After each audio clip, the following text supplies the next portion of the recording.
The Journey Back to You, a book of healing, wholeness, and unconditional love. For every heart that forgot its own beauty, for every soul still searching for home, you are the one you have been waiting for. Chapter 1. The Invitation. There comes a moment in every life when the soul whispers something the mind has tried so hard to ignore. It does not shout. It does not demand.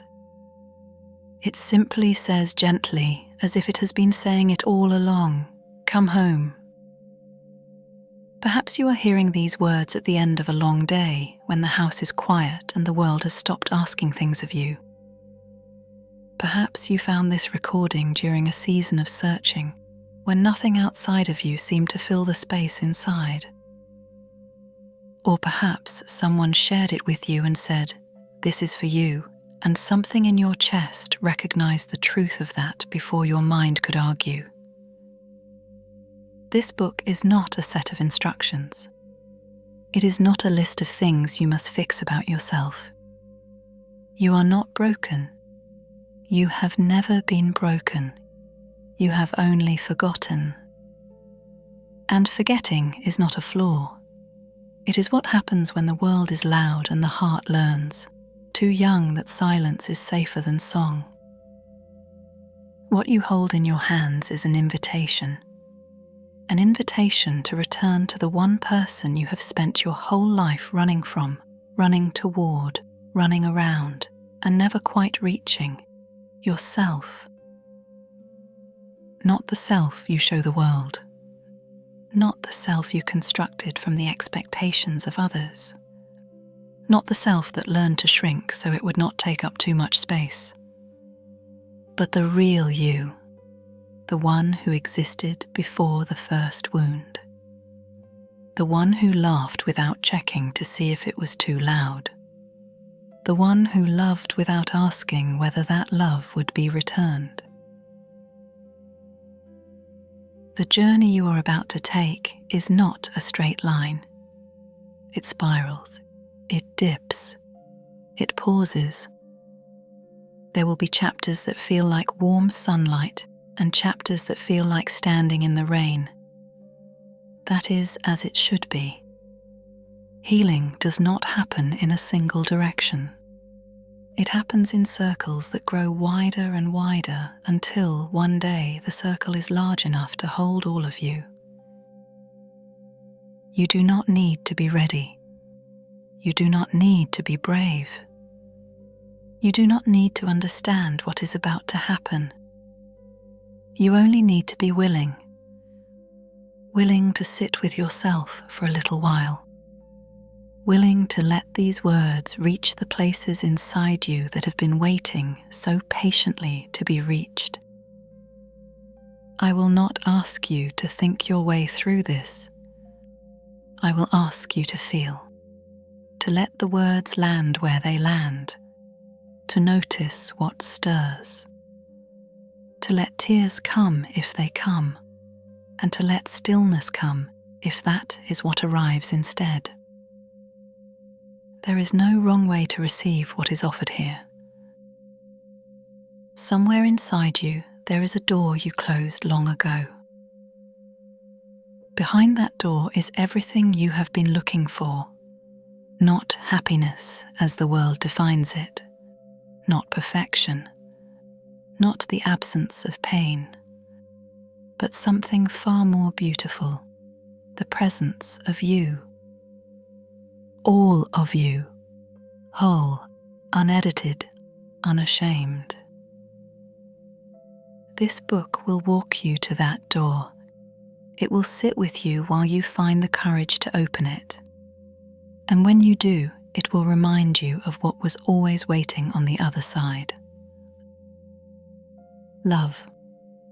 Not the kind you earn, not the kind you beg for, not the kind that comes with conditions and fine print and the quiet terror of losing it, but love that simply is, love that does not need a reason, Love that does not ask you to be anything other than what you are. That love has a name. It is called you. And so we begin. Chapter 2. The Forgetting.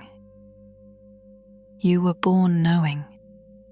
You arrived in this world with your heart wide open, your lungs full of first breath, your tiny hands reaching for something your soul already understood. You did not question whether you deserved to be here. You did not wonder if you were enough. You simply were. And in that being, you were perfect. Watch any infant and you will see it. That raw, unfiltered presence. The way they cry without shame. The way they laugh with their entire body. The way they reach for the faces of those who hold them, not because they have earned the right to be held, but because being held is their birthright. You were like that once, before the forgetting. The forgetting does not happen all at once. It happens in layers, like snow falling so softly you do not notice the ground disappearing beneath it. A careless word from someone you loved. A moment when your feelings were too big for the room. A time when you needed someone to see you and they were looking somewhere else. None of these moments were your fault, and most of the people involved did not know what they were doing. They were lost in their own forgetting. They were passing down what had been passed to them like a package no one ever thought to unwrap and examine. But the effect was the same. Little by little you began to learn. You learned that some parts of you were acceptable and others were not. You learned that love had conditions, even if no one called them that. You learned that the world was safer when you were smaller, quieter, more agreeable, less yourself. The forgetting is not a single event. It is a slow erosion. Like a river wearing down a stone, the messages of the world wore down your knowing. Be good, be quiet, be strong. Do not cry. Do not need. Do not want too much.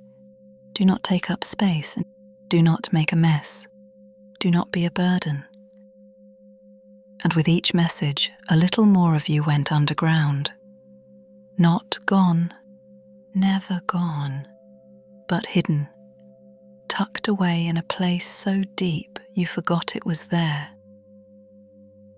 You forgot that your sensitivity was a gift. You forgot that your tears were a language. You forgot that your anger was a compass pointing towards something that mattered.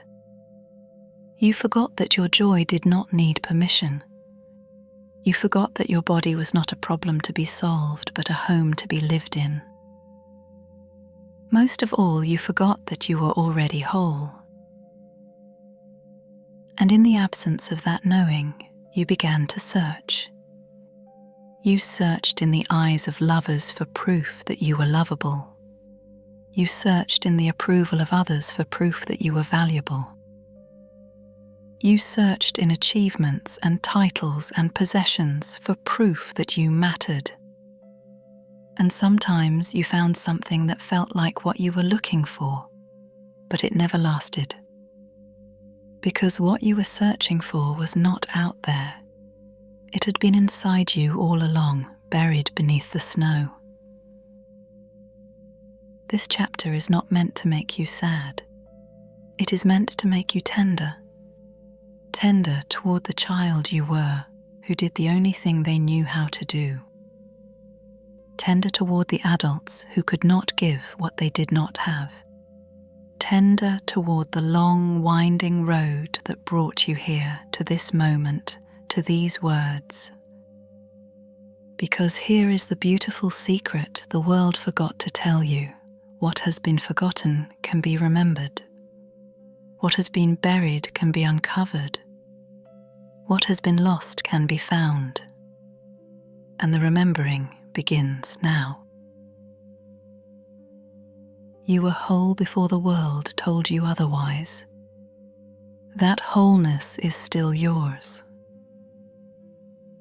Chapter 3. The Mask We Wore. When the real you did not feel safe, you did something extraordinary. Something so creative and so brave that it deserves to be honored before it is released. You built another you, a version of yourself that could navigate the world without getting hurt. A self that smiled when smiling was expected. A self that performed when performance was rewarded. A self that said, "I am fine," so convincingly that even you believed it. This was not weakness. This was survival, and you survived. Let that land for a moment. Whatever you had to become in order to get through, it worked. You are here. You are breathing. You are hearing these words. The mask did its job. But there comes a time when the mask that protected you begins to imprison you. When the role you played so well becomes a cage so familiar, you mistake it for your skin. When you have worn the disguise for so long that you cannot remember what your own face looks like. Perhaps you became the strong one, the one everyone leaned on, the one who held it all together while quietly falling apart inside. And now you do not know how to need. You do not know how to ask. You do not know how to let someone else hold the weight because the mask told you that needing was weakness and weakness was dangerous. Perhaps you became the pleaser, the one who read the room before reading your own heart, the one who bent and shaped and molded yourself to fit whatever was expected. And now you do not know what you actually want. You do not know what you actually feel. You have been so busy being what others needed that the real you has been standing in the corner, waiting, silent, forgotten. Perhaps you became the achiever, the one who ran faster, worked harder, reached higher, because somewhere deep inside you believed that if you stopped producing, you would stop mattering. And now you cannot rest. You cannot be still. You cannot simply exist without earning your existence. Perhaps you became the invisible one, the one who learned that the safest place was the background, the one who made themselves small so they would not be a target. And now you do not know how to be seen. You do not know how to take up the space that is rightfully yours. Whatever mask you wore, know this, it was never the real you. It was a coat you put on against the cold. And now the weather is changing. Now you are in a place where the coat can come off, not all at once, not violently, but gently, one button at a time. Taking off the mask is not about rejecting who you have been. It is about expanding into who you actually are. The strong one can learn to be soft. The pleaser can learn to say no. The achiever can learn to rest. The invisible one can learn to shine. None of these old selves need to be destroyed. They need to be thanked. And then, lovingly, they need to be released from duty. You do not owe the world a performance. You do not owe anyone a version of yourself that costs you your own life. The people who truly love you do not love the mask. They love the flicker of realness they catch in your unguarded moments, the laugh that slips out before you can edit it, the tears that come before you can stop them, the truth that escapes before the mask can catch it. That is who they love. That is who you are. And that person, the one beneath the mask, is the one these words are meant for. The mask kept you safe. Now it is safe to take it off. Chapter 4. The Voice Within. Beneath the noise of the world, beneath the chatter of your thoughts, beneath the opinions of others that have taken up residence in your mind, like uninvited guests who never left, there is a voice. It is quiet. It is steady. It has been speaking to you your entire life. You have heard it in those rare moments of stillness, in the space between sleep and waking, in the middle of a walk when your mind finally stopped racing, in the sudden clarity that arrives after a good cry. It does not argue, it does not persuade, it simply knows. And when it speaks, something inside you recognizes the sound, the way you would recognize your own name spoken in a crowded room. This voice is your truth, your intuition, your inner knowing. It is the part of you that was never wounded because it lives beneath the wounds. It is the part of you that was never confused because it exists beyond the stories. Some call it the soul, some call it the higher self, some call it the still small voice. The name does not matter. What matters is that it is yours and it has never stopped guiding you. But you learned to stop listening. You stopped listening when you trusted your gut and someone told you that you were wrong. You stopped listening when your heart said no and the world said you were being difficult. You stopped listening when your body said enough and your mind said keep going. Over time, the volume turned down, not because the voice got quieter, but because the noise around it got louder. Learning to hear the voice within again is not about adding something new. It is about removing what is in the way. It is about creating enough silence, enough space, enough gentleness in your life that the voice can reach you again.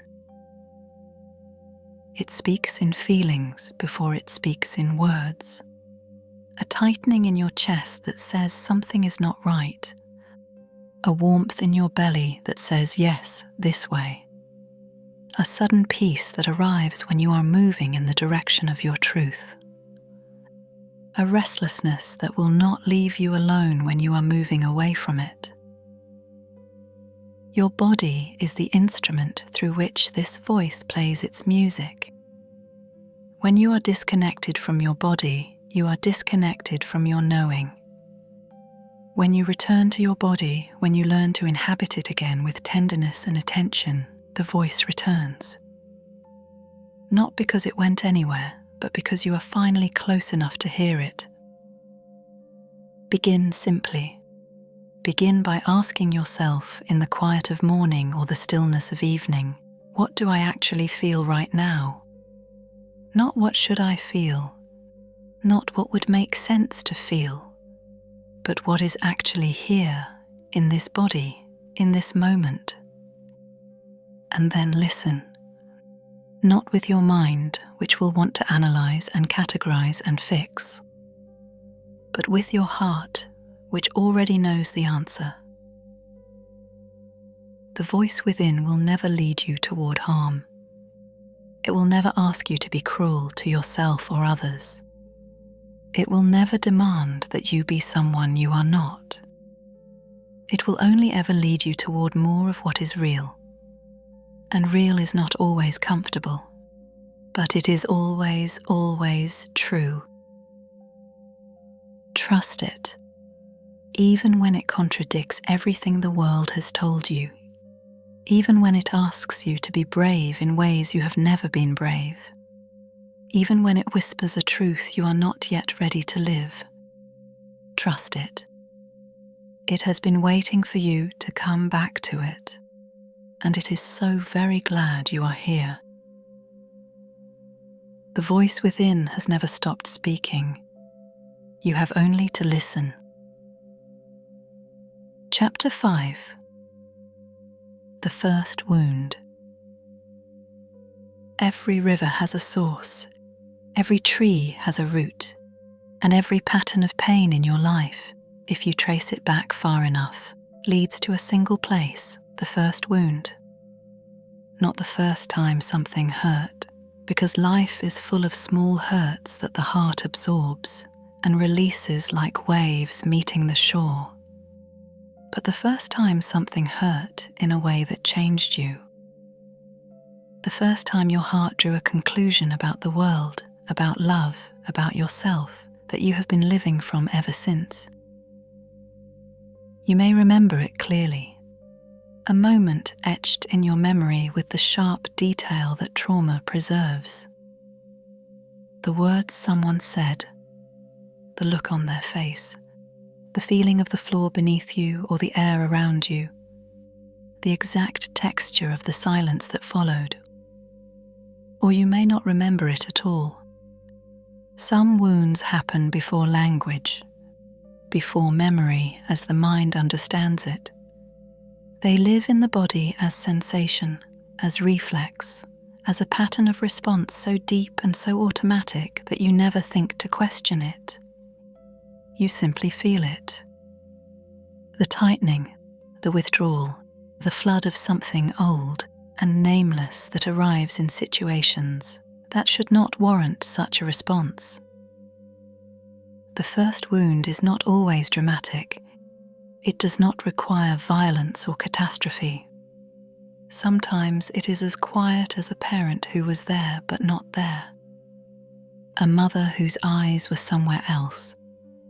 A father whose love came with conditions so subtle they were felt but never spoken. A moment of being left alone with feelings too big for a small body to hold. What matters is not the size of the wound. What matters is the conclusion you drew from it. And children, because they are children, because the world revolves around them in the way all worlds revolve around their youngest inhabitants, always draw the same conclusion.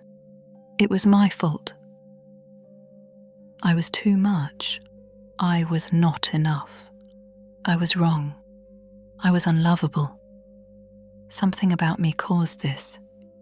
If I had been different, this would not have happened.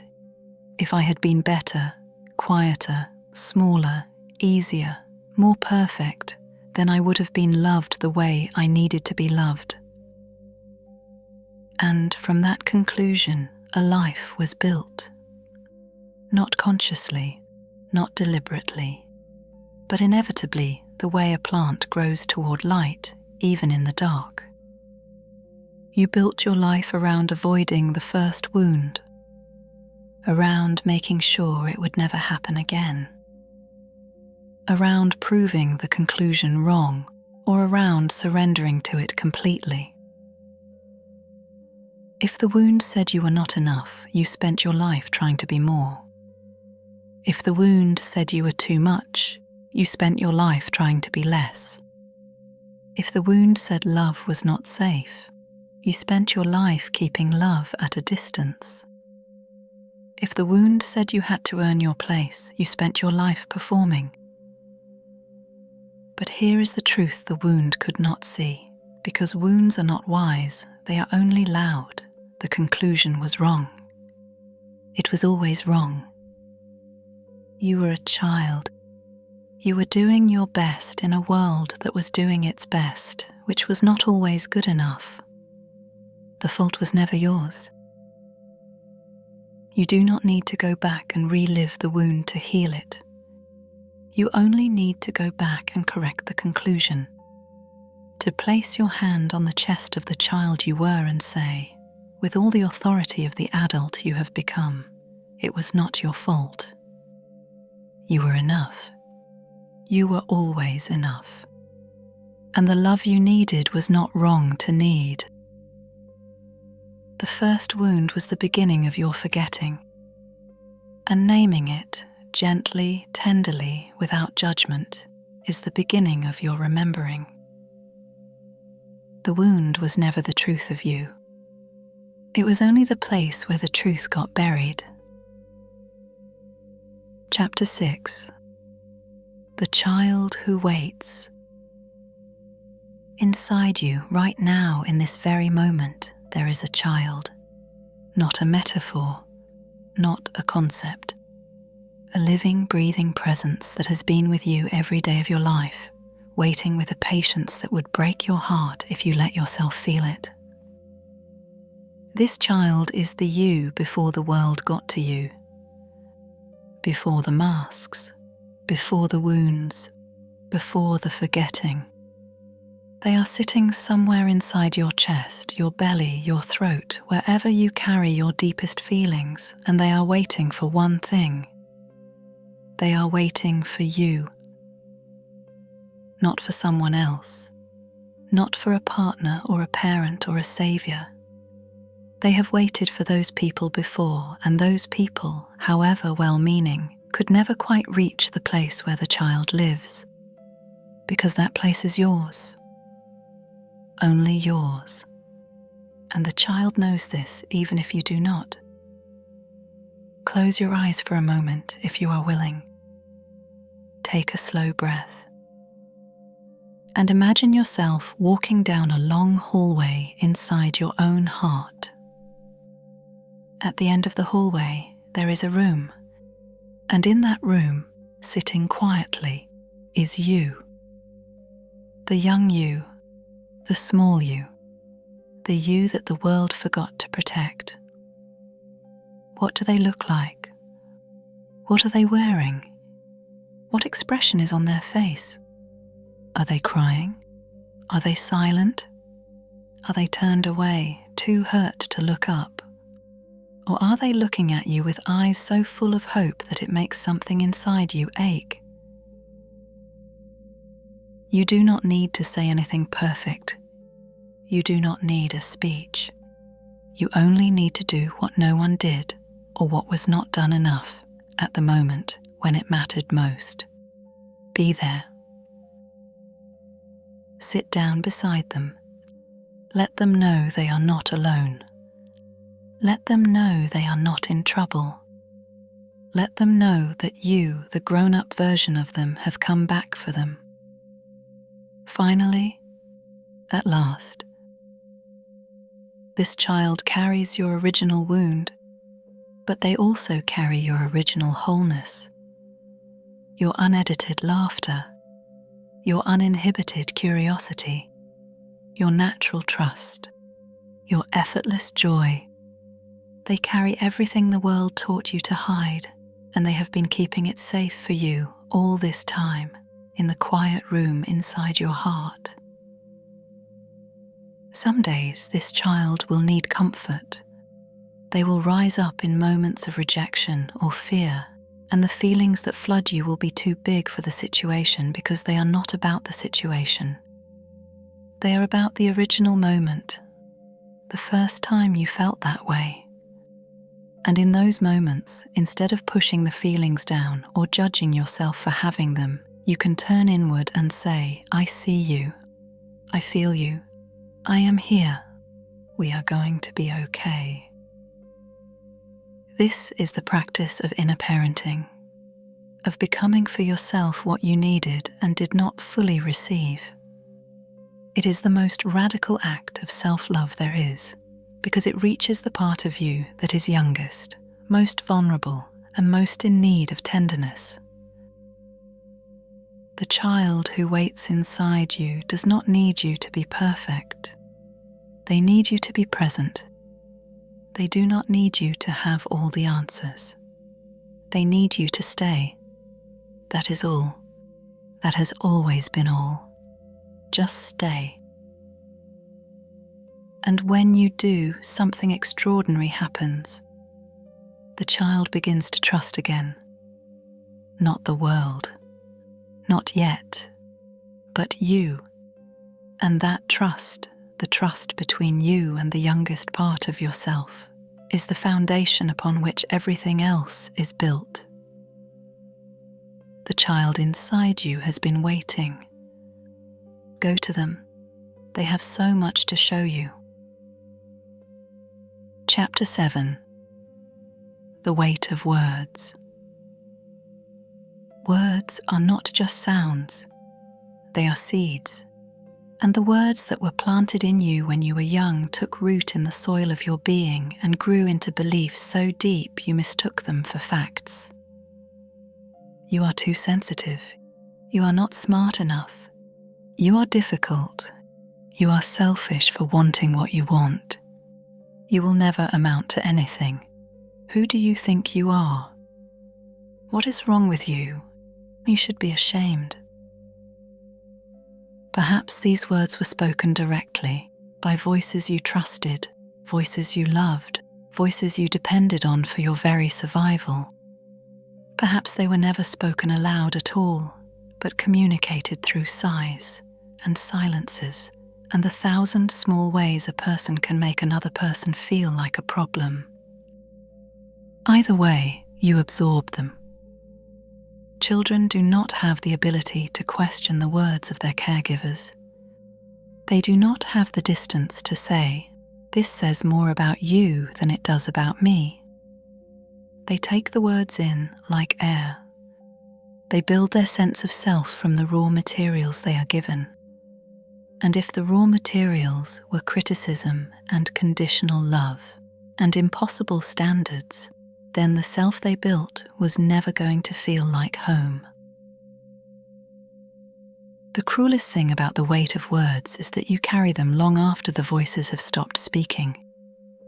The parent may have changed. The teacher may have retired. The bully may have grown up and become a different person entirely. But the words remain, replaying in your head like a song you never chose to learn. And over time, the most devastating thing happens. The voice becomes your own. You no longer need anyone else to criticize you. You do it yourself, fluently, automatically, in a voice so familiar you think it is the truth. You look in the mirror and hear it. You make a mistake and hear it. You dare to want something and hear it. You are not enough. You are too much. You are wrong. But here is what the voice never tells you. It is not yours. It was given to you. It was installed in you by people who were themselves carrying voices that were installed in them, by people carrying voices before that, a chain of inherited pain stretching back further than any of us can trace. You did not choose these words, and you do not have to keep them. Releasing the weight of words is not about pretending they were never spoken. It is not about forgiving before you are ready. It is about recognizing that the words were never the truth. They were the pain of someone else, expressed in the only language they knew, landing on a heart too young to know the difference. Begin by noticing. The next time you hear that inner voice of criticism, pause. Ask yourself, whose voice is this really? When did I first hear these words? And would I speak this way to a child I loved? The answer to that last question will tell you everything you need to know. You have the right to put these words down, to set them on the ground like heavy stones you have been carrying in your pockets for years. You can acknowledge that they existed. You can honor the pain they caused. And then you can walk away, lighter, freer, with your hands open and your heart unburdened. New words are waiting for you. Words you will speak to yourself in the voice of someone who loves you without conditions. We will learn that language together in the chapters still ahead. The words that wounded you were never the truth. It is time to put them down. Chapter 8. The River of Grief. You have lost things. Not only the obvious losses, the people who left, the relationships that ended, the doors that closed, but the quiet losses, the ones no one saw, the ones that have no name and no funeral and no sympathy card. The loss of the childhood you should have had. The loss of the innocence that was taken too soon. The loss of the years you spent performing instead of living. The loss of the self you might have been if the world had been gentler with you. These losses are real, and they deserve to be grieved. But grief is the feeling most of us were taught to fear. We were taught to be strong, which somehow came to mean dry-eyed and functional. We were taught to move on as if the heart operates on a schedule. We were taught that tears are weakness, that sadness is self-pity, that looking backward is a waste of time when there is so much moving forward to be done. And so the grief stayed, unshed, unspoken, unfelt, sitting in your body like water behind a dam, pressing quietly against everything you do, showing up as exhaustion you cannot explain, as anger that flares at small things, as a heaviness that settles over you on certain days for no reason you can name, like a sky that turns grey without warning. Grief is not your enemy. It is the river that carries the pain from inside you to the world outside. When you allow yourself to grieve, you are not falling apart. You are falling into the arms of something larger than yourself. Something ancient, something deeply, profoundly human. Every culture in history has understood the sacredness of grief, the need for wailing, for keening, for sitting in ashes, for letting the body do what the body needs to do when the heart is overwhelmed. We are the ones who forgot. We are the ones who decided that grief was a problem to be managed, rather than a river to be entered. Let yourself enter it. Not all at once if that feels like too much, but in small safe doses, in the privacy of your own room, in the arms of someone you trust, on a walk where no one can see you. Wherever grief wants to move through you, let it move. You may cry for things that happened decades ago. You may cry and not know what you are crying about. That is the body releasing what the mind never processed. Trust it. The body knows what it is doing. It has been waiting a long time for permission. Grief is not linear. It does not have stages that proceed in an orderly fashion from beginning to end. It comes in waves. Some waves are gentle, like a sadness that washes over you during a song or a sunset. Some waves are fierce, pulling you under so completely that you forget there is air above you. Both kinds are necessary. Both kinds are holy. And when the wave passes, and it will always pass, you will find that something has shifted, that the weight is a little lighter, that the air is a little clearer, that the space where the grief was stored is now available for something else, something softer, something warmer, something that feels, if only for a moment, like freedom. Do not rush through this season of your healing. Grief takes as long as it takes, and every tear is a testament to how deeply you have loved, how fully you have lived, how bravely you have held what was yours to hold. Let the river of grief carry what you were never meant to hold alone. Chapter 9. The Art of Surrender. You have been holding on to pain that is not yours to carry, holding on to outcomes you cannot control, holding on to people who have already gone, holding on to a version of reality that exists only in your hope or your fear, never in the present moment. Your hands are tired. Your shoulders ache from the weight of it.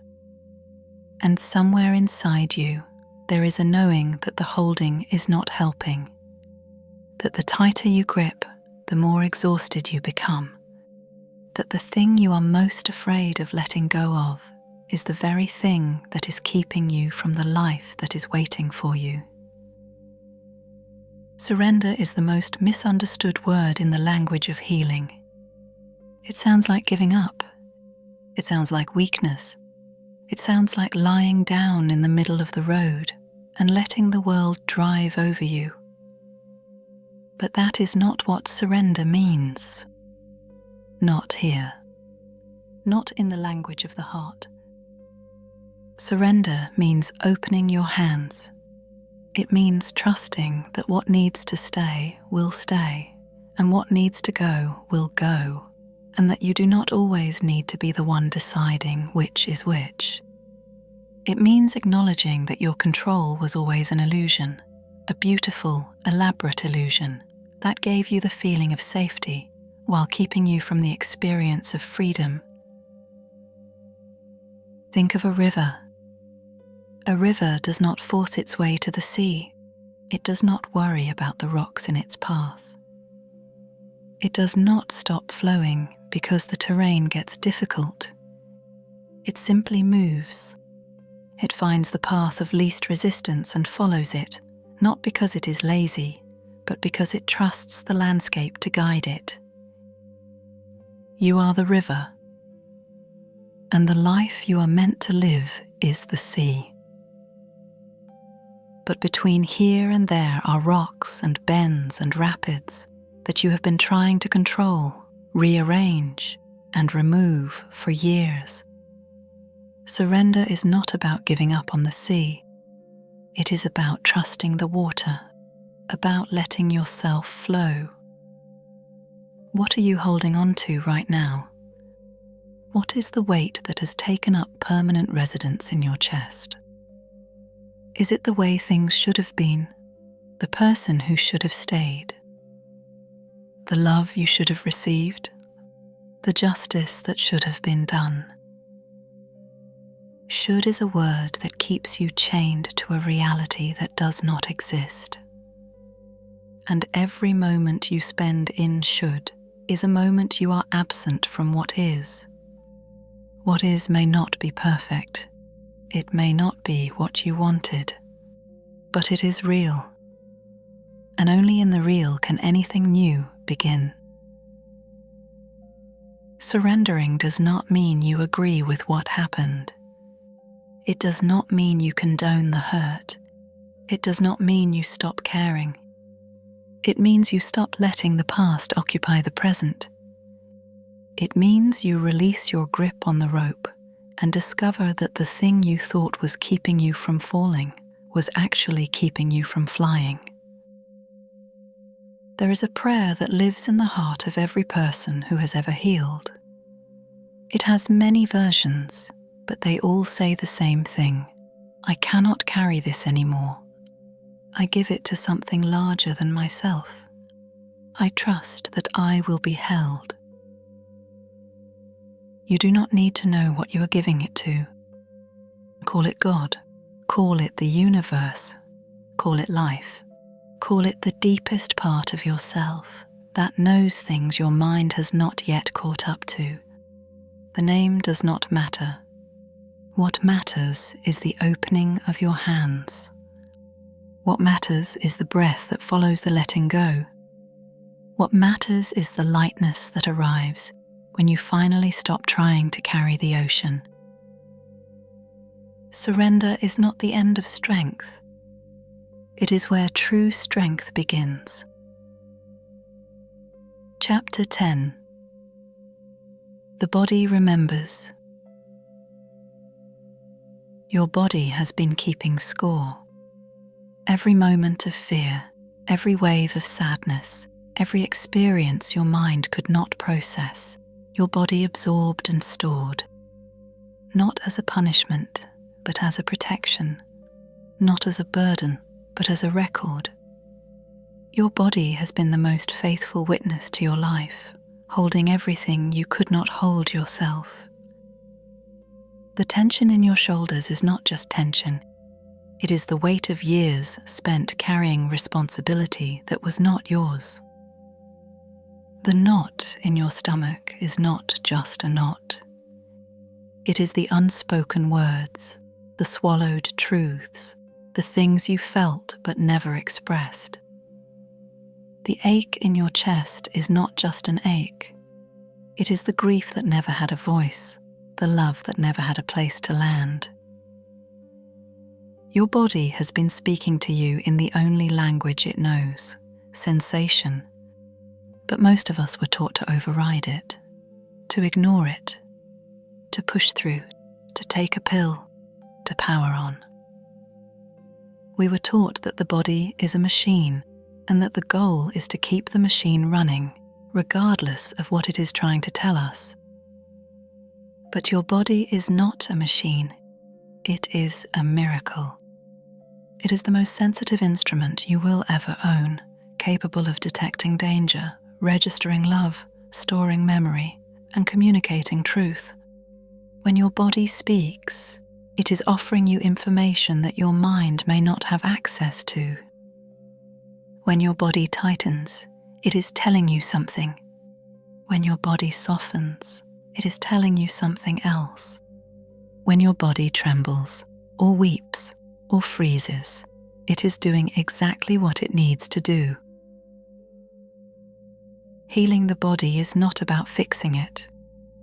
It is about listening to it, about returning to it with the gentleness of someone visiting an old friend who has been waiting a very long time, about placing your hands on the places that hurt and saying, without words if necessary, I am here.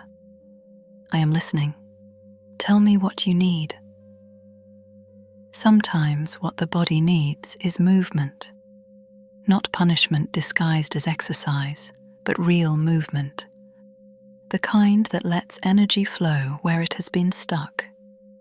Dancing in your living room, walking in the morning air, stretching in a way that follows your body rather than commanding it. Movement that comes from listening, not from discipline. Sometimes what the body needs is stillness, not the rigid stillness of someone trying to meditate correctly, but the deep, restful stillness of an animal that has finally found a safe place to lie down. The kind of stillness where your breathing slows and your muscles release, and the sound of your own heartbeat becomes the most important sound in the world. Sometimes what the body needs is touch, the gentleness of your own hand on your own chest, the warmth of your palm against your cheek, the simple, revolutionary act of holding yourself with the same tenderness you would offer someone you love. Your nervous system does not distinguish between comfort from another person and comfort from yourself. A gentle hand is a gentle hand, and your body will respond. Begin to notice where you hold your pain. Place your awareness there, not to fix it, but to witness it. Breathe into it. Let it know it has been seen. This is not a technique. It is a homecoming.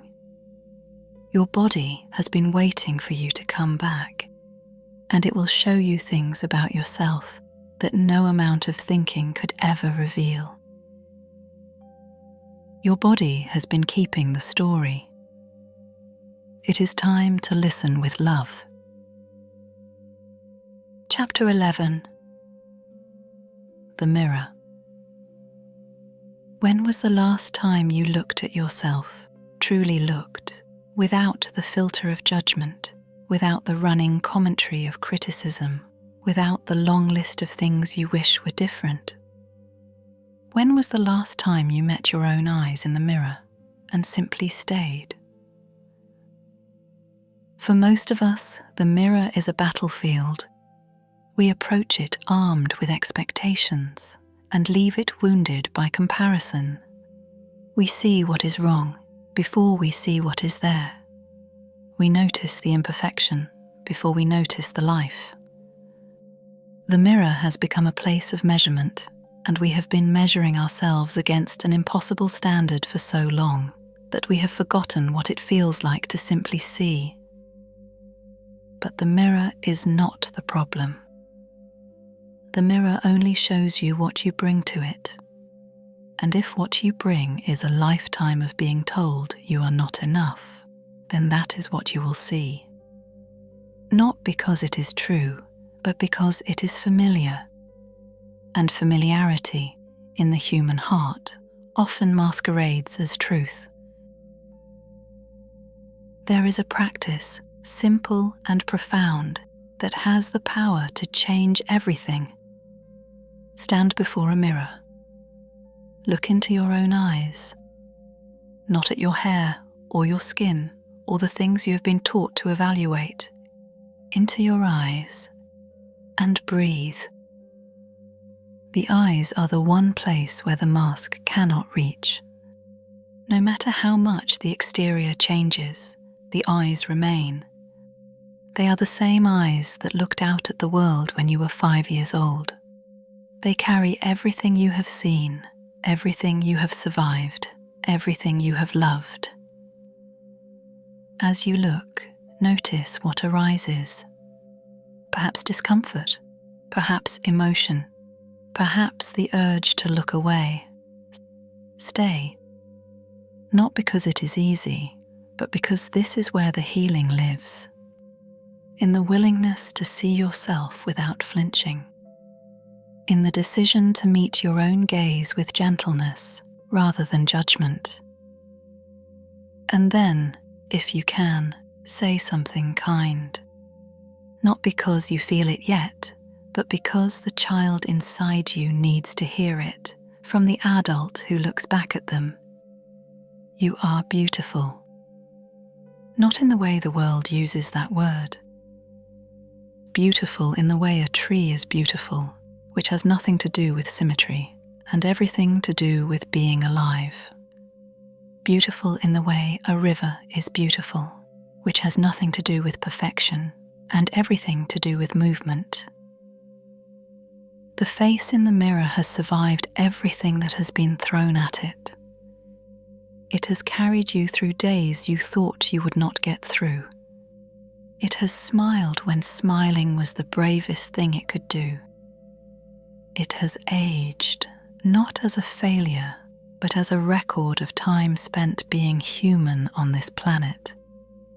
Every line is a chapter, every mark is a story, and every story is worthy of love.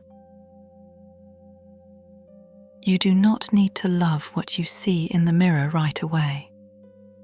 That is too much to ask of a heart that has spent years practicing the opposite. But you can begin by not looking away, by staying, by breathing, by letting yourself be seen by the only person whose seeing has ever truly mattered. The mirror does not lie, but neither do your eyes when they learn to look with love. Chapter 12. The permission. For most of your life you have been waiting for someone to tell you it is okay. Okay to want what you want, okay to feel what you feel, okay to need what you need, okay to rest, to fail, to change your mind, to be imperfect, to take up space, to be fully and unapologetically yourself. You have been waiting for this permission from parents, from partners, from friends, from bosses, from the world at large. And sometimes it came, a moment of being truly seen, a word of encouragement that landed just right, a look that said, yes, you are allowed. But those moments never lasted long enough, because the truth is, No one else can give you permission to be yourself. That authority belongs to you alone. And so this is your permission slip. Not from me, from you, from the deepest, wisest, most loving part of yourself, the part that has always known the truth, even when the world was shouting something different. You have permission to feel everything. The joy and the grief, the anger and the tenderness, the wild, messy, complicated spectrum of human emotion that was never meant to be sorted into acceptable and unacceptable categories. Your feelings are not a problem. They are a language, and every feeling, even the ones that scare you, is trying to tell you something worth hearing. You have permission to need. To need love, support, companionship, rest, help, reassurance, kindness, attention, comfort. Needing is not weakness. It is the most honest thing a human being can do. You were not designed to be an island. You were designed to be held and to hold. And the need for connection is not a flaw in your design. It is the design. You have permission to rest, not as a reward for productivity, but as a right of being alive. Your worth is not measured in output. Your value does not increase with your exhaustion. You are allowed to stop, to sit, to breathe, to do nothing at all, and still deserve every good thing this life has to offer.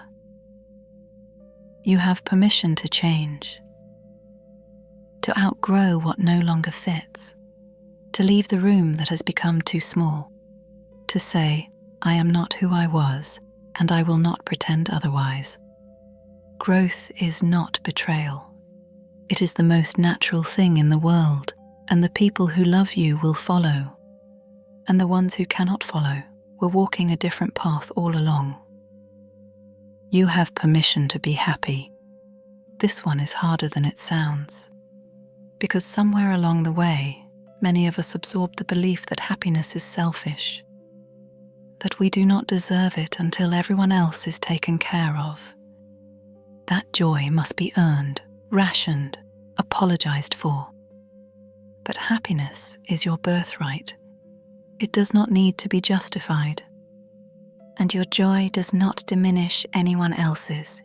It expands it. You have permission to be imperfect, to make mistakes and learn from them, to fall down and get up again, to not have it all figured out. Perfection is a cage disguised as a goal, and you do not have to live inside it anymore. You are allowed to be a work in progress. You are allowed to be beautifully unfinished. Receive these permissions slowly. Hear them again. Let them settle in until they stop sounding like words and start sounding like the truth they have always been. You do not need anyone else's permission to be who you are. You already have your own. Chapter 13. The Quiet Room. The world is loud. It has always been loud, but now it is louder than ever. Voices everywhere, telling you what to think, what to want, what to fear, what to buy, who to be. Screens that never sleep, notifications that never stop. An endless river of information that promises connection, but delivers distraction. In all this noise, the most revolutionary thing you can do is be quiet.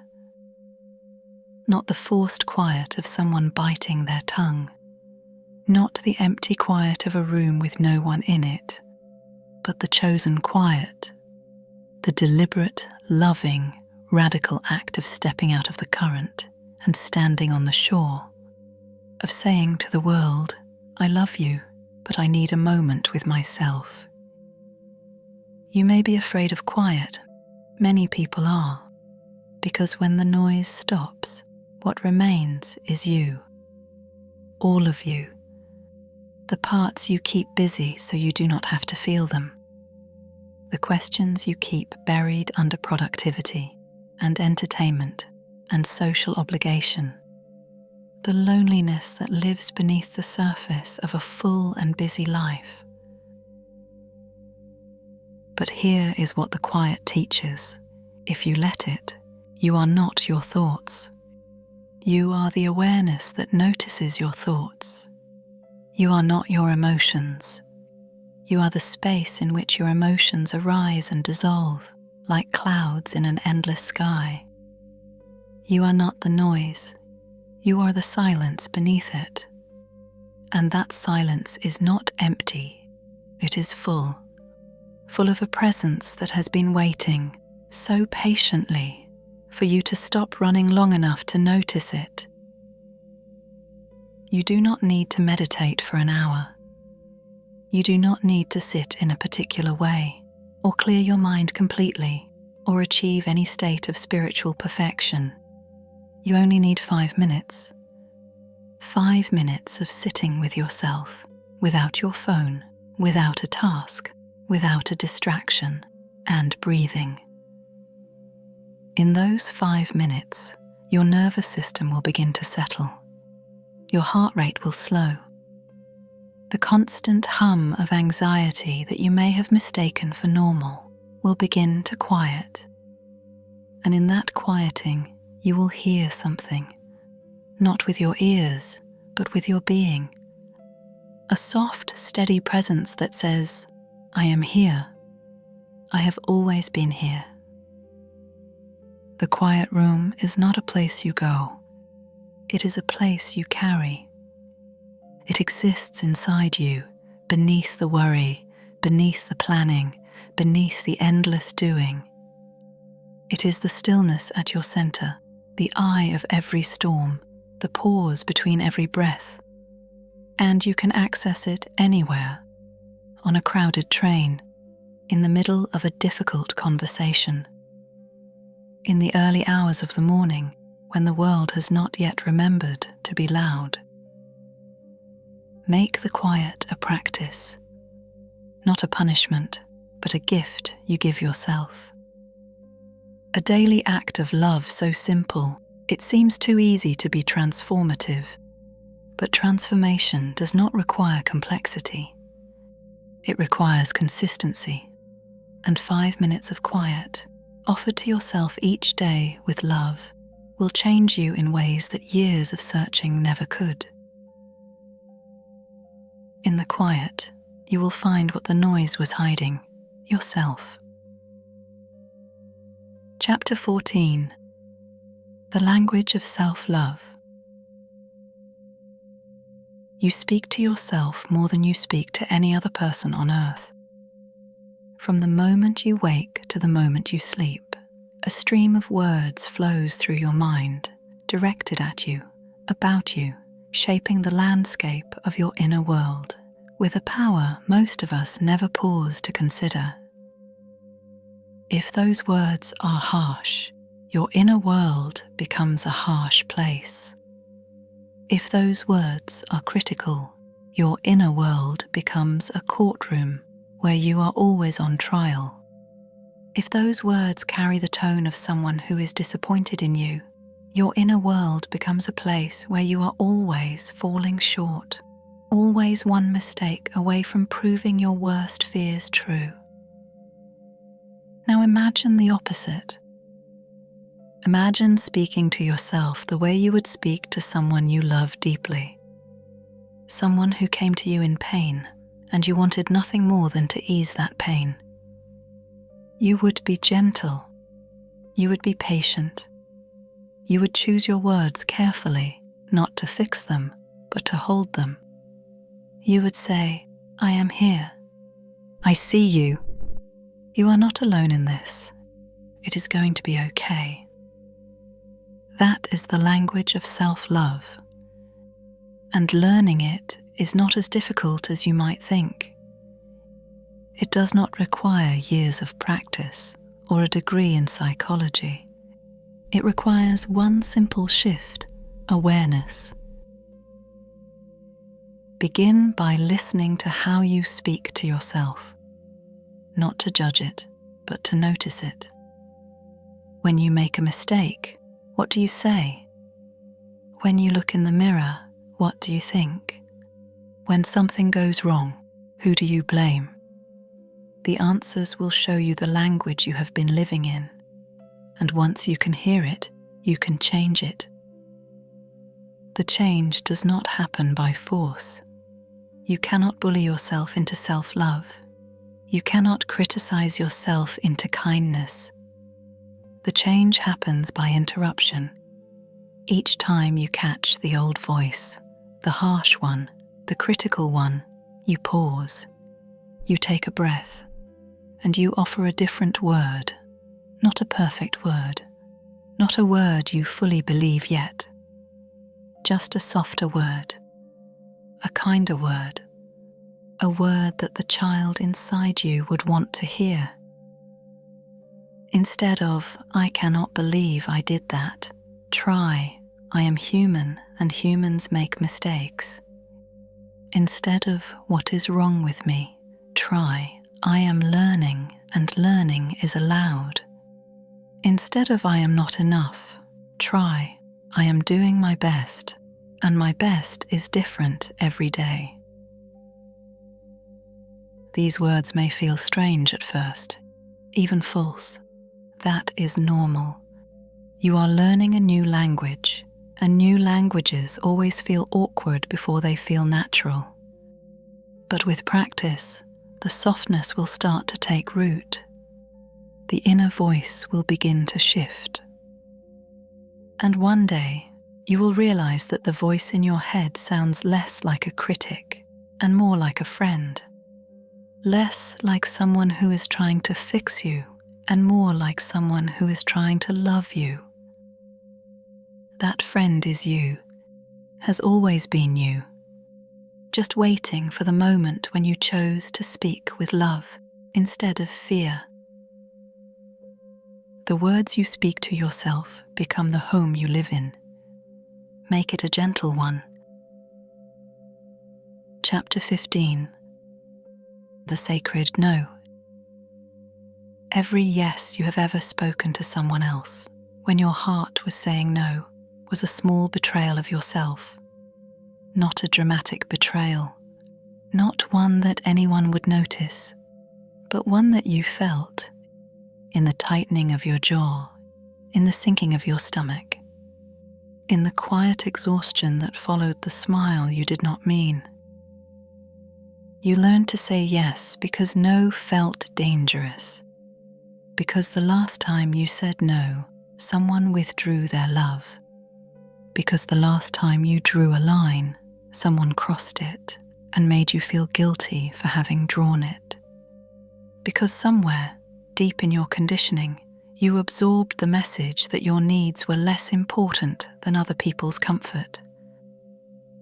But a life without no is not a generous life. It is an empty one. Because every time you say yes when you mean no, you are not giving freely. You are giving from a place of fear. And giving from fear is not generosity. It is self-abandonment dressed up as kindness. The word no is sacred. It is the guardian of your energy, your time, your peace, your truth. It is the fence around the garden of your soul that keeps out what does not belong and protects what does. Without it, everything you plant gets trampled, everything you tend gets taken, everything you build gets dismantled by the demands of others, who, however unintentionally, have learned that your garden has no gate. Saying no does not make you selfish. It makes you honest. It does not make you unkind. It makes you clear. It does not mean you do not care about others. It means you have remembered to care about yourself, which is not the opposite of caring for others. It is the prerequisite. A boundary is not a wall. A wall keeps everything out, including love. A boundary is a door. You get to decide who walks through it, and when, and under what conditions. You get to decide how close someone stands. You get to decide how much you give. You get to decide what you will accept and what you will not. That is not control. That is sovereignty, and it belongs to you. The people who love you will respect your number. They may not like it at first. They may be surprised, especially if you have never said it before. But they will adjust, because people who love you do not want your compliance. They want your truth. And your truth, even when it is inconvenient, is more valuable than your performance. Practice with small things first. Saying no to the invitation that drains you. Saying no to the favor that stretches you too thin. Saying no to the conversation that takes more than it gives. Feel what it feels like. Notice the guilt and let it pass. Notice the freedom and let it grow. The sacred no is not spoken in anger. It is spoken in love. Love for yourself. Love for your time on this earth. Love for the life you are building, one honest choice at a time. Every no spoken from truth is a yes spoken to yourself. Chapter 16. The Alchemy of Pain. Pain is not the opposite of healing. Pain is the beginning of it. Just as a bone must be set before it can mend, just as a wound must be cleaned before it can close, the pain you carry must be touched before it can transform. This is the alchemy of the heart, that the very thing you have been running from is the thing that will set you free. Not the pain itself, but what lives inside it. Trapped within every wound is a truth. Trapped within every heartbreak is a teaching. Trapped within every dark night of the soul is a seed that, given the right conditions, will become the strongest part of you. You have been taught to avoid pain, to numb it, distract from it, medicate it, outrun it. And these strategies work, for a time. But pain that is avoided does not disappear. It goes underground. It mutates.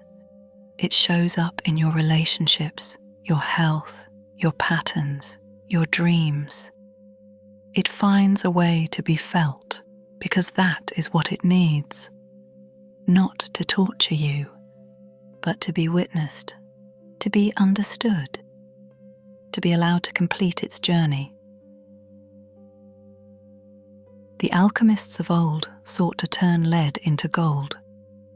They spent lifetimes in pursuit of a physical transformation that may never have been possible. But the spiritual alchemy, the transformation of suffering into wisdom, of wounds into gifts, of darkness into depth, that alchemy is real. And you have everything you need to practice it. Think of the most compassionate person you know, the one whose presence makes you feel safe, the one who listens without judgment and speaks from a place of deep understanding. That person was not born compassionate. They were broken into compassion. Their gentleness was forged in the fire of their own suffering. Their ability to sit with your pain comes from having sat with their own. This does not mean your pain was necessary. It does not mean suffering is a requirement for growth. But it means that since the pain happened, since it is here, since it is part of your story, it does not have to be wasted. It can be alchemized. It can become something useful, something beautiful, something that serves not only you, but everyone whose life touches yours. The alchemy happens not by thinking about the pain, but by feeling it fully and asking it with an open heart, "What are you here to teach me?" The answer may not come in words. It may come as a softening, a shift, a sudden understanding that arrives not in the mind, but in the body. A knowing that you are stronger than you thought, more resilient than you feared, more capable of love than you dared to believe. Your pain is not your identity, but it is your teacher. And the student who pays attention to the hardest lessons becomes the wisest soul in the room. What the world broke in you, love can transform into gold. Chapter 17. The Forgiveness Garden. Forgiveness is the most difficult gift you will ever give. Not because the people who hurt you deserve it, though some of them might, but because forgiveness is not about them. It has never been about them. Forgiveness is the moment you decide to stop carrying someone else's poison in your own body. You have been told to forgive by well-meaning friends, by spiritual teachers, by books and sermons, and the quiet voice of your own conscience. And perhaps you have tried. Perhaps you have said the words, "I forgive you," and waited for the weight to lift. And when it did not, you judged yourself for that too. But forgiveness is not a single act. It is not a decision you make once and then it is done. It is a garden. You plant it, you tend it. Some days the weeds of anger return, and you pull them. Some days the frost of bitterness threatens what you have grown, and you cover it with patience. Forgiveness is a living thing, and like all living things, it takes time, attention, and an environment in which it can grow. Before you can forgive others, you must forgive yourself. This is the part most people skip, and it is the part that matters most. Because the harshest judgment you carry is not toward the person who hurt you. It is toward yourself, for not seeing it coming, for staying too long, for trusting too easily, for not being stronger, smarter, more protected, for being human. Forgive yourself first, for all of it, for the mistakes you made when you did not know better, for the times you abandoned yourself to keep the peace, for the years you spent in survival mode, doing what you had to do to get through. You did not fail, you survived, and survival, when the conditions are harsh enough, is its own kind of victory. Then, when you are ready, and only when you are ready, turn your attention to the others, not to excuse what they did, not to pretend it did not happen, not to minimize your pain or rewrite your story, but to release the cord that still connects you to them, the cord of resentment, of replaying, of imagining different outcomes, of waiting for an apology that may never come. Forgiveness does not require reconciliation. You can forgive someone and never speak to them again. You can forgive someone and still maintain every boundary you need. You can forgive someone and still acknowledge that what they did was wrong. Forgiveness is not about restoring the relationship. It is about restoring yourself. Imagine planting a garden in the place where the pain used to live. Where resentment once grew, plant peace. Where anger once burned, plant understanding. Not understanding of why they did it. You may never understand that, but understanding that carrying their weight is not your job, that your back was not built for their burdens, that the space inside you where the anger lives is space that could hold something far more beautiful. The garden will not bloom overnight, but tend it, water it with compassion, protect it with patience, and one day you will walk through it and realize that the place where the wound was is now the place where the flowers grow. Forgiveness is not a gift to them. It is a garden you grow for yourself. Chapter 18. The Return to Innocence. Before the world touched you, there was a version of you that was untouched, not naive, for even infants carry the wisdom of something ancient, but innocent. Innocent in the truest sense of the word, unharmed, unguarded, unafraid of being exactly who you are. You did not know shame. You did not know self-doubt.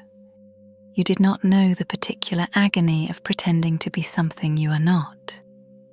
You simply existed with the fullness and freedom of a creature that has not yet learned to question its own right to be alive.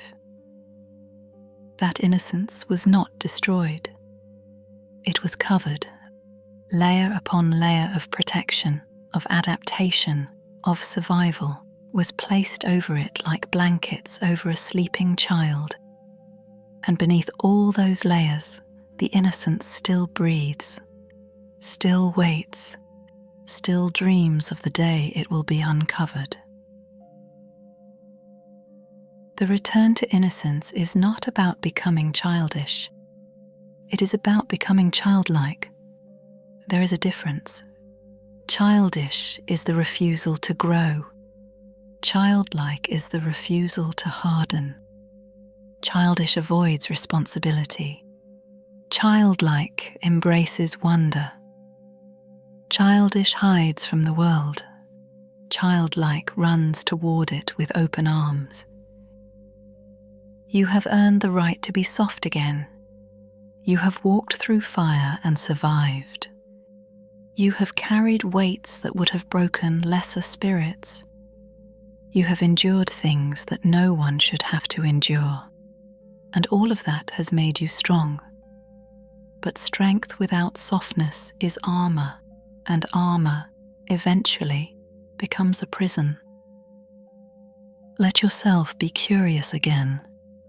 Let yourself be surprised. Let yourself not know the answer and be delighted by that rather than afraid. Let yourself play without purpose, laugh without reason, love without calculating the cost. Let yourself look at the world the way you looked at it before the world told you how to look. The return to innocence is not about forgetting what happened.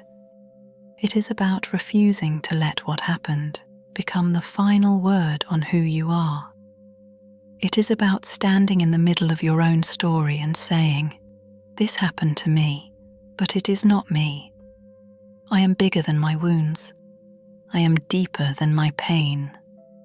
I am the one who was here before all of it began, and I am the one who will be here when all of it has healed."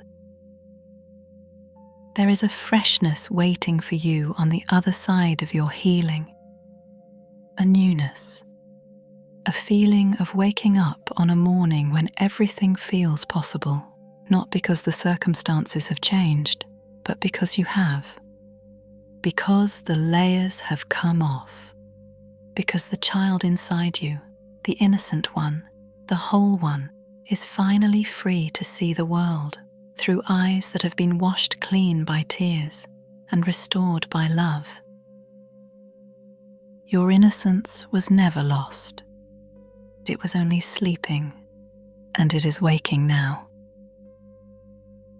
Chapter 19. The breath between heartbeats. You have spent so much of your life somewhere other than here. In the past, replaying what went wrong. in the future, rehearsing what might go wrong, in someone else's opinion of you, in the gap between who you are and who you think you should be. Anywhere, everywhere, except the only place where your life actually happens, this moment, right here, right now. The present moment is the most underrated miracle in existence. It is the only moment that is real. The past is a memory, already rewritten by time and emotion. The future is a projection, already distorted by hope and fear. But this moment, the breath you are taking right now, the weight of your body where you sit, the sound of whatever surrounds you, this is real. And in this realness, there is peace. Not the peace of having solved all your problems, not the peace of having achieved all your goals, but the peace of being present. The peace that comes from realizing that, in this exact moment, you are alive. You are breathing. Your heart is beating without you asking it to. The miracle of your existence is happening right now, and you do not need to do anything to earn it. Between every heartbeat, there is a pause, a tiny space of silence where everything rests before beginning again. That pause is presence. That pause is you in your purest form, before the mind adds its commentary, before the world adds its demands. In that pause, you are not your problems. You are not your story. You are not your wounds or your worries or your regrets. You are simply the awareness in which all of these things arise and dissolve. Learning to live in the present does not mean you stop thinking about the past or planning for the future. It means you stop living there. It means you visit the past to learn and the future to prepare, but you come home to the present to live. And you come home not because someone told you to, but because the present is where everything real is happening. The present is where love lives. Not the idea of love, which exists in memory and anticipation, but the experience of love, which can only happen now.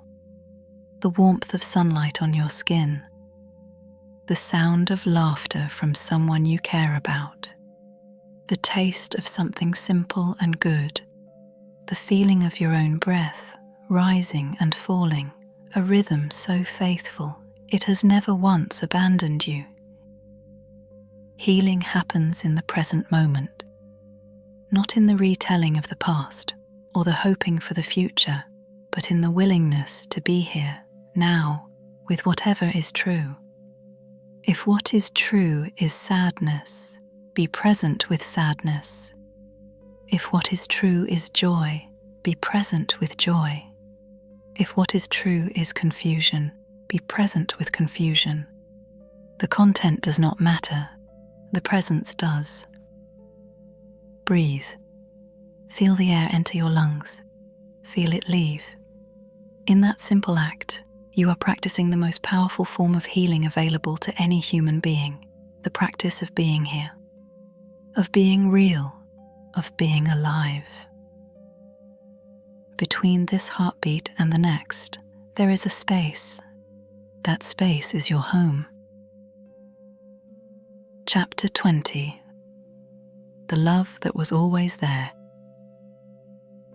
You have been searching for love your entire life, in the arms of others, in their words, their approval, their presence, their promise to stay.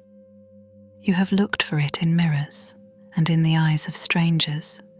You have tried to earn it through goodness, through beauty, through usefulness, through sacrifice. And each time you thought you found it, part of you held its breath, waiting for it to be taken away.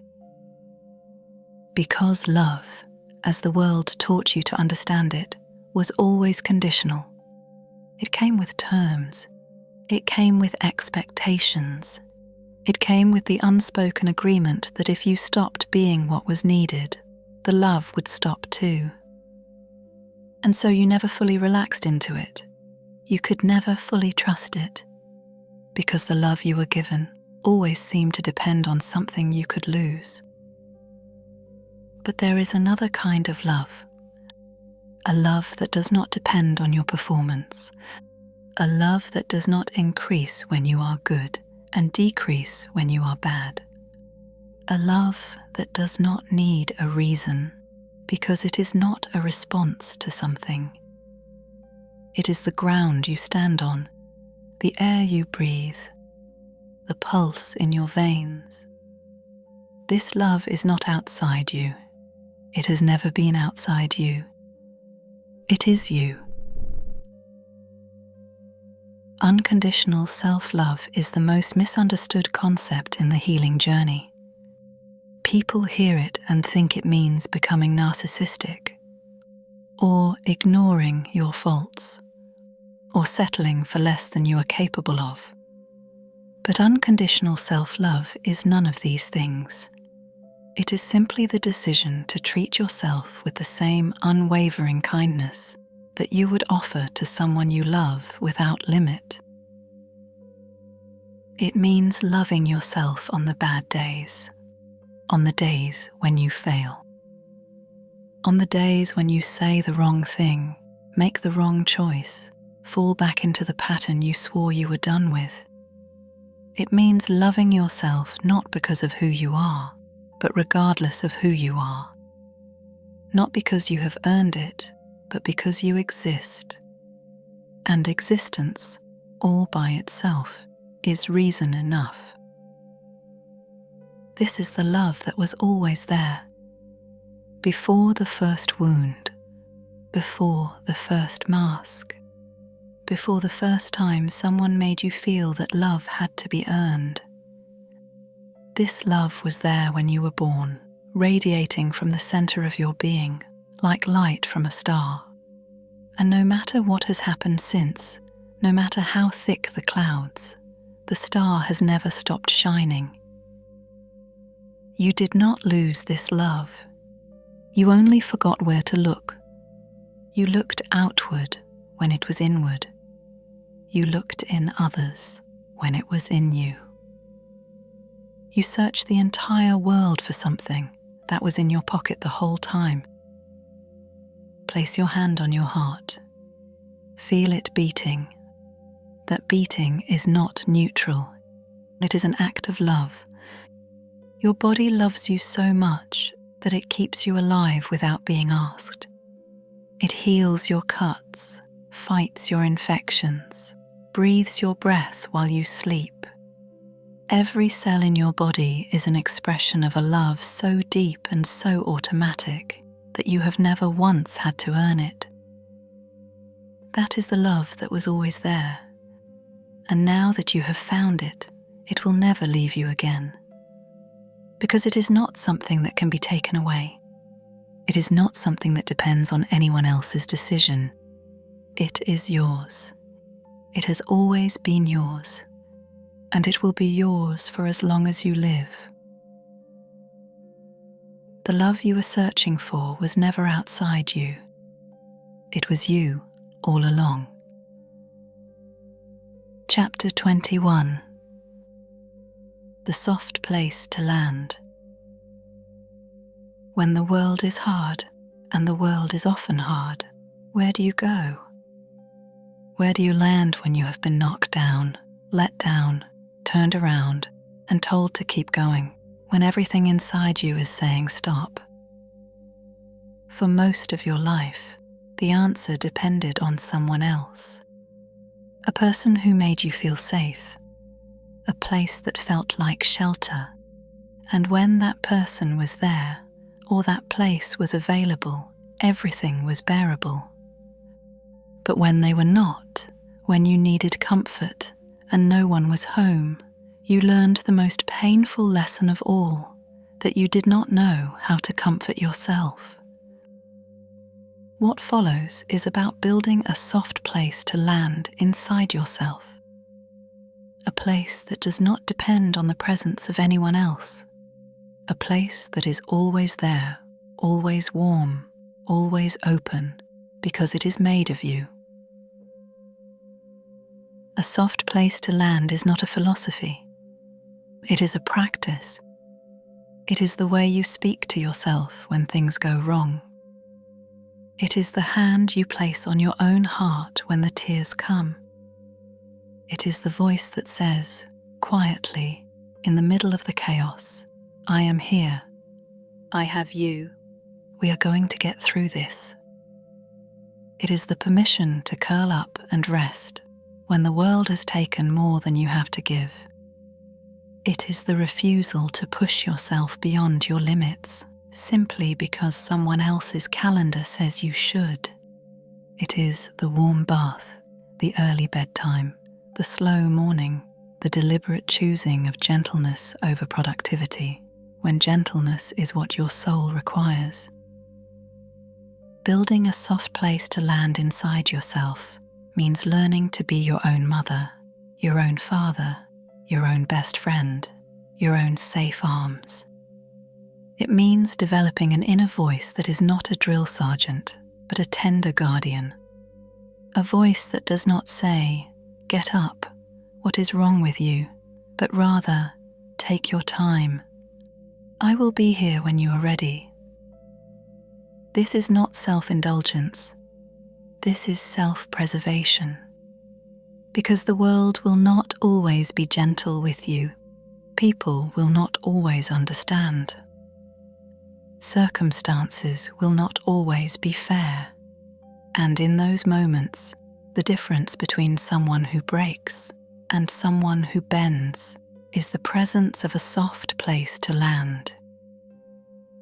You deserve to be that place for yourself, not as a last resort, not as a consolation prize for not finding it in someone else, but as a first choice, as a foundation, as the ground you stand on before you step into the world each morning.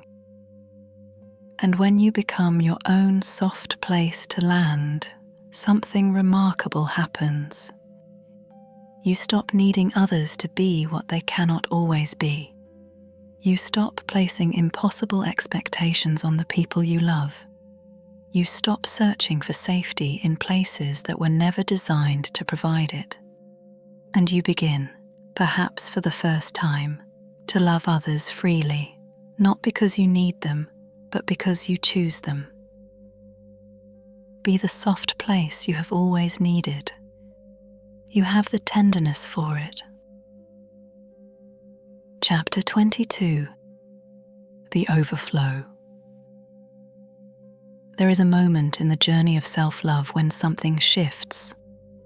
Not dramatically, not with fanfare, but quietly, the way dawn arrives. One day you realize that the cup you have been filling, the cup of your own heart, your own peace, your own joy, is full.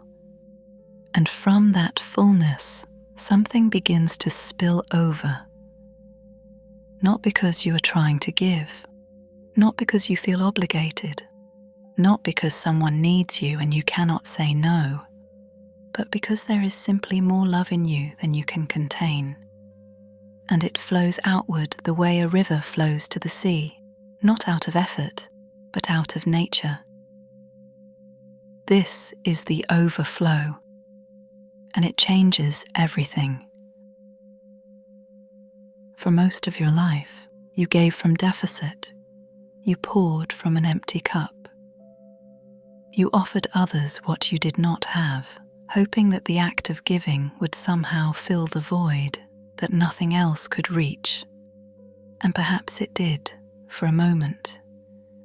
The gratitude of others can feel like love. The need of others can feel like purpose. But giving from emptiness is not generosity. It is desperation, and it always, eventually, leads to resentment. The overflow is different. When you give from fullness, there is no resentment because nothing is being taken from you. There is no exhaustion because the source is continuously replenished. There is no calculation, no keeping score, no quiet bitterness about all you have sacrificed. There is only the natural, effortless movement of love from a heart that has more than it needs. This is what the world needs from you, not your sacrifice, not your martyrdom, not your empty, exhausted compliance. The world needs your fullness, your aliveness, your joy. The world needs you to be so filled with love for yourself that it spills into every interaction, every conversation, every small moment where one human being meets another. The overflow does not require grand gestures. It is the warmth in your voice when you greet someone, the patience you offer when someone is struggling, the kindness that falls from you without thinking, because kindness is what happens naturally when a heart is full. It is the smile you give the stranger, the space you hold for the friend, the love you radiate simply by being present and whole and real. You cannot give what you do not have. This is not selfishness. It is mathematics. It is the simplest, most undeniable truth of the human heart. You must be full before you can overflow. And filling yourself is not a luxury. It is a responsibility. To yourself, to the people you love, and to the world that is waiting for the gift that only you can give. Fill yourself first, then watch the love overflow into everything you touch. Chapter 23. The Dance of Connection. You were not made to walk this earth alone. For all the beauty of self-love, for all the power of becoming whole within yourself, there remains a truth that no amount of inner work can erase. You are a creature of connection. You were designed to love and be loved, not from neediness, but from nature. The way a bird was designed to sing, the way a river was designed to meet the sea. But here is what changes when you love yourself first. The quality of your connections transforms. Where once you sought others to fill your emptiness, now you meet them from your fullness. Where once you loved with conditions, because conditional love was all you knew, now you love with an openness that astonishes even you. Where once you chose people who matched your wounds, now you choose people who match your wholeness. Love between two whole people is the most beautiful thing on earth. It is not two halves becoming one. It is two wholes choosing each other, again and again, from freedom rather than fear. It is a dance, not a merger. Each person remains themselves. Each person brings their own music. And together, they create something that neither could create alone. The dance of connection requires vulnerability. Not the reckless vulnerability of someone who has nothing to lose, but the grounded vulnerability of someone who knows their own worth and chooses to be seen anyway. It requires saying, "Here I am, with all my scars, all my history, all my imperfect beauty," and trusting that the person across from you is strong enough to hold what you are offering. It also requires allowing others to be imperfect. When you stop demanding perfection from yourself, something softens in the way you see everyone else. You begin to understand that they too are wounded, that they too are doing their best with what they were given, that their failures and fumbles are not personal attacks, but the natural clumsiness of human beings, trying to love each other without a manual. The healthiest relationships are not the ones without conflict. They are the ones where conflict is met with curiosity rather than contempt, where both people are willing to stay in the room, even when the room is uncomfortable, where repair is practiced as faithfully as love, because repair is love. The willingness to come back, to try again, to say, I hurt you, and I am sorry, and I want to do better. That is love in its most practical, most powerful form. Love others from the place in you that is healed, not the place that is hungry. Connect with others from the part of you that is whole, not the part that is searching for completion. And watch what happens. The connections deepen, the trust grows. The love expands in ways you did not know were possible, because love, when it is not weighted down by neediness and fear, is lighter and vaster and more joyful than anything you have ever experienced. Two whole hearts, choosing each other freely, create a love the world has always needed. Chapter 24. The light you carry. There is a light inside you, not a metaphor, not a platitude, a real, living, luminous energy that has been with you since before you were born. It is the light of your consciousness, your aliveness, your particular, unrepeatable way of being in the world. And no matter how dim it has seemed at times, no matter how thick the darkness, it has never gone out. You may not believe this. The world has a way of making us forget our own radiance. It points to our flaws and says, look here. It compares us to others and says, see how they shine. It buries us under so many layers of criticism and expectation that the light, though still burning, becomes invisible even to us. But others have seen it. Think of the moments when someone looked at you with that particular softness. That meant they were seeing the real you. When a child reached for you without hesitation. When a stranger smiled at you for no reason at all. When someone said, there is something about you, and you did not know what they meant. They were seeing your light, the light you have been too close to, too inside of, to recognize. Your light is not something you earn, it is something you are. It is not a reward for being good, or successful, or spiritual enough. It is your nature. The same way the sun does not earn its brightness, the same way a flower does not earn its color, you do not earn your light. You simply allow it, or you block it. And most of us have been blocking it for so long that we have forgotten it is there.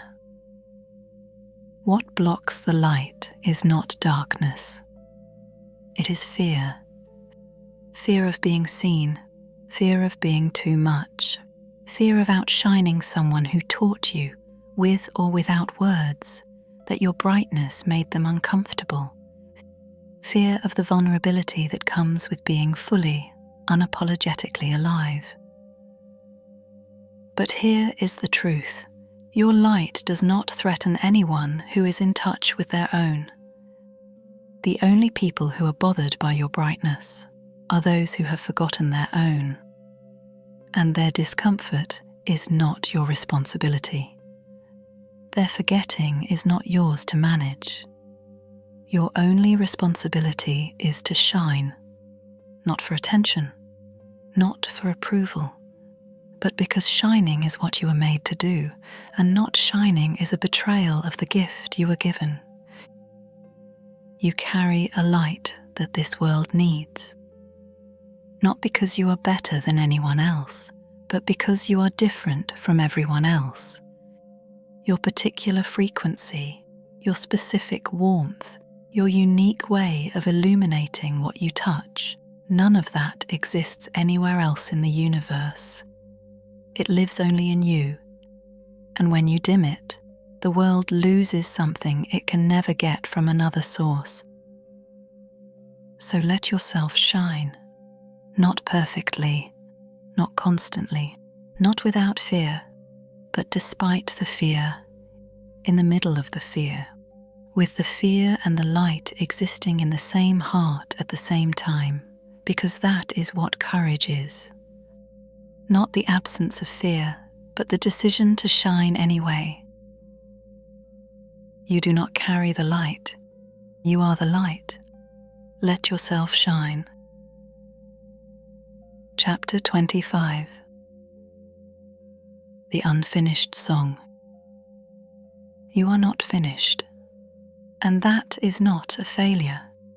It is a miracle. The world will tell you that by now you should be complete, that by now you should have arrived, that healing has a finish line, and you are either behind it or past it, and either way, you should know by now who you are and where you are going. But the truth is softer than that. The truth is that you are a song still being sung, a painting still being painted, a story whose ending has not been written and whose beauty is not diminished by its incompleteness, but made richer by it. The caterpillar, in the middle of becoming a butterfly, is neither one thing nor the other. It is something unnamed, something in between. And if you could ask it how it feels, suspended in that darkness, dissolved and reforming, it might say, "I do not know what I am. I only know that I am becoming." You are becoming. Every day, every breath, every tear, every laugh, every moment of courage, and every moment of doubt, you are in the process of becoming something that has never existed before and will never exist again, the fullest expression of you. There is a particular kind of beauty in things that are not finished, in the sketch more than the painting, in the handwritten letter more than the typed one, in the voice that cracks in the middle of a song because the feeling is too big for the notes. That crack is not a flaw. It is the place where the real comes through. It is the place where life, imperfect and unpolished and raw, is more beautiful than anything perfection could ever produce. Do not wait until you are healed to start living.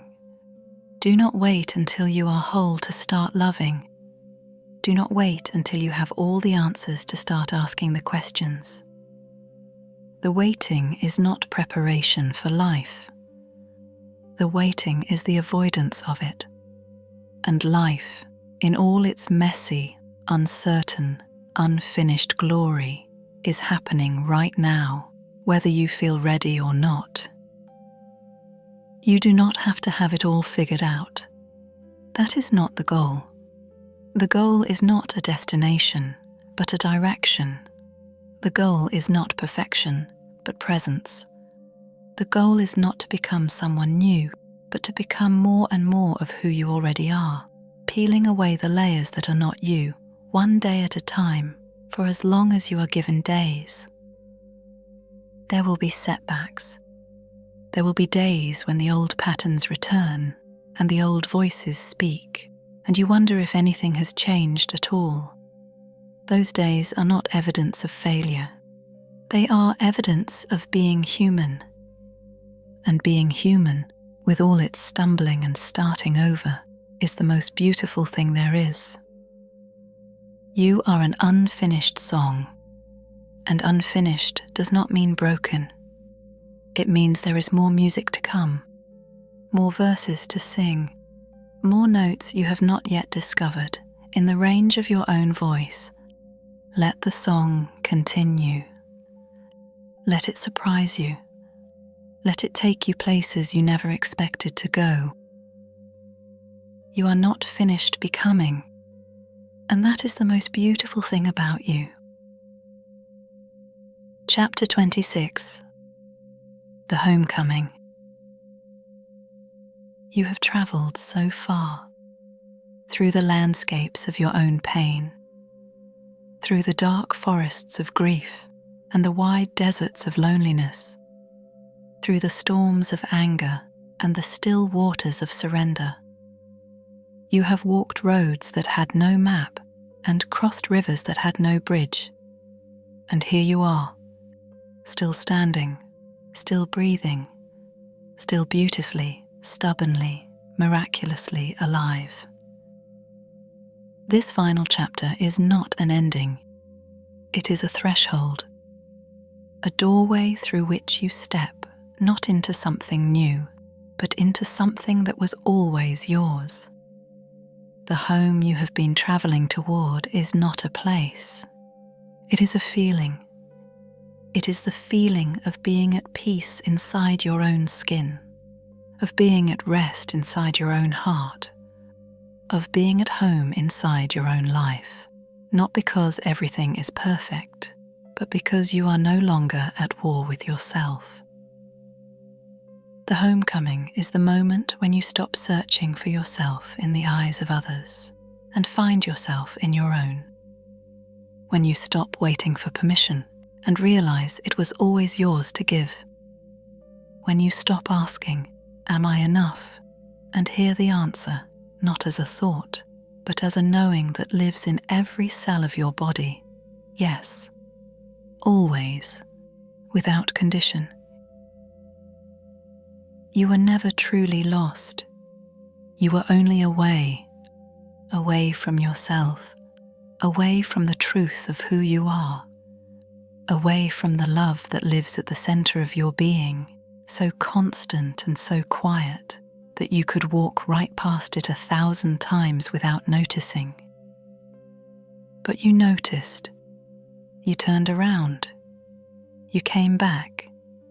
And that coming back, that return to yourself, is the bravest thing a person can do.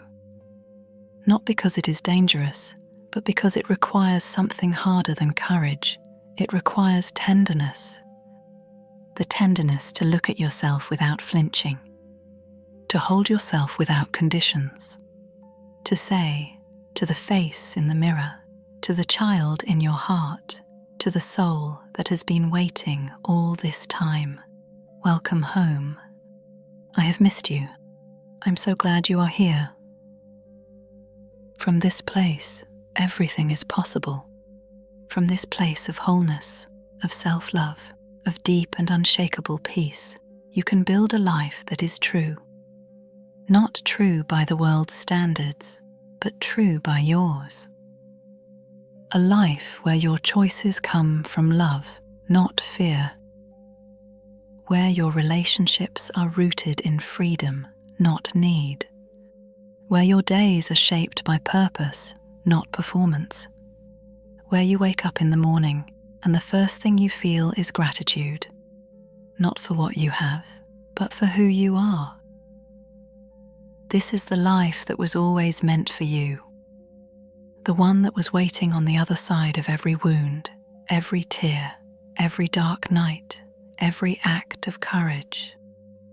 The one that could only exist after you stopped running and started returning, after you stopped searching out there and started arriving in here. The journey back to you is complete, not because there is nothing left to learn, but because you have found the one who does the learning. You have found yourself, and self, real self, whole self, loved self, is the beginning of everything. And so this story ends where all true stories end, at the beginning. Because you are not the same person who first heard these words. You are someone who has walked through fire and come out softer. Someone who has touched the bottom and found it solid. Someone who has looked into the deepest part of themselves and found not the darkness they feared, but a light so bright it brought them to tears. You are home now, not because you arrived somewhere new, but because you finally recognized where you have always been. Welcome home, beautiful soul. You were never truly lost.